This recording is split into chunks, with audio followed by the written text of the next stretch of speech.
everyone, I am Zenmei Siardina, and today I will be discussing the Customs Administrative Order 3-2003. The title is Establishment, Operation, and Control of Special Customs Banded Conversion Facility. Let's move on to the CAO-3-2003 objectives. So first is to put up the administrative and operational structures for government to realize the commercial value of seized or forfeited right-hand drive vehicles in the possession of the Bureau of Customs. And is to establish secured and complete facilities for the conversion of seized or forfeited right-hand drive vehicles to left-hand drive vehicles.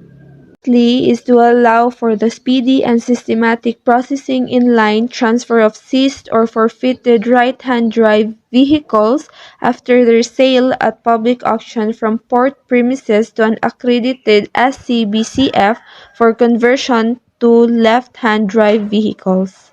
To General Provision 2.1 Establish of Special Customs Banded Conversion Facility. 1.1 A motor vehicle repair shop accredited by the Department of Trade and Industry or DTI and the Land Transportation Office or LTO to convert right-hand drive vehicles into left-hand drive vehicles shall be established as a special customs banded conversion facility pursuant to Section 1901 of the Tariff and Customs Code of the Philippines, subject to the approval of the Commissioner of Customs. Next is 2.1.2. The facility shall be established for a specific duration for the sole purpose of providing a secure and complete shop for the conversion of seized or forfeited right-hand drive vehicles to left-hand drive vehicles after they have been successfully auctioned off prior to their final delivery to the winning bidders or owners. Next general provisions is 2.1.3. To be accredited as a SCBCF, said facility shall be pay an annual registration fee of 25,000 to the Bureau of Customs and put a general bond of 300,000 to guarantee the payment of fines and other surcharges for violation of any regulation governing its operations. General Provision 2.1.4. Unless the Commissioner directs otherwise, the District Collector having jurisdiction shall assign such number of Bureau of Customs personnel as may be necessary to supervise the operation of the SCBCF. The Special Customs Banded Convention Facility owners or operators shall allow the Bureau of Customs personnel assigned thereat unhampered access to their facility as may be required. After general provisions, let us proceed to the next topic, which is specific provisions. Under specific provisions are the application, RHD transfer to SCBCF, and record keeping by SCBCF operator.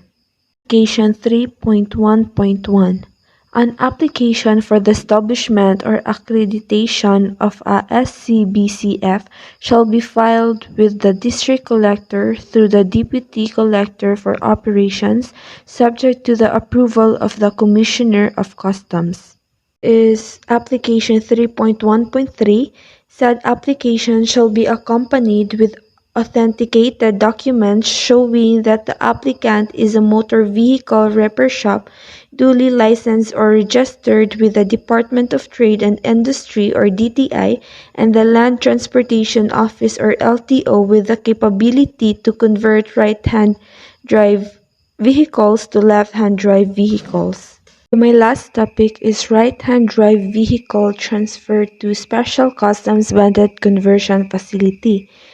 So 3.2.1, prior to transfer the right-hand drive vehicles, the Special Customs Banded Conversion Facility operator and owner of the RHT shall submit a copy of a duly executed contract or agreement which should contain the following items among others.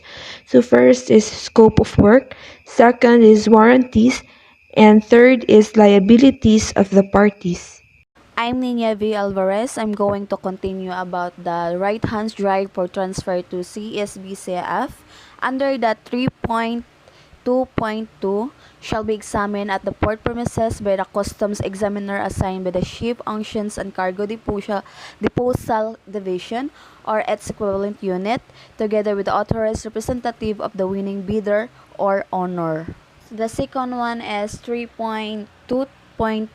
Right-hand drive successfully sold in the public auctions shall be transferred from port premises direct to CSBCF, either with the use of the tow truck or by loading into a tow truck operating an right-hand drive on the street for whatever purpose.